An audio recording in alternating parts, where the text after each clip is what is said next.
মধু হই হই বিষ খাওয়াইলা, মধু হই হই হাইরে বিষ খাওয়াইলা, কোন কারণে ভালোবাসার।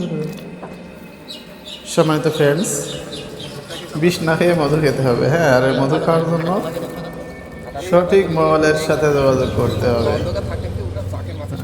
আজকে অনেকদিন পরে মধুর চাক ভাঙতে গিয়েছিলাম।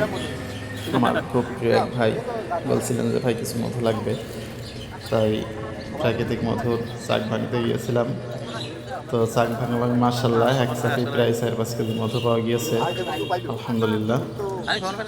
তো দেখতে থাকেন।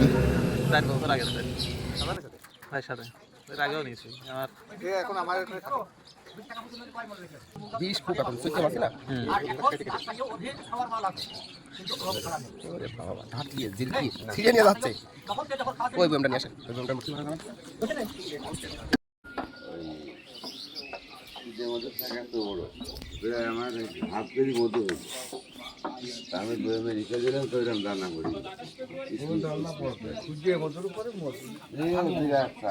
ও সরিষা ফুলের মধ্যে দানা হবে।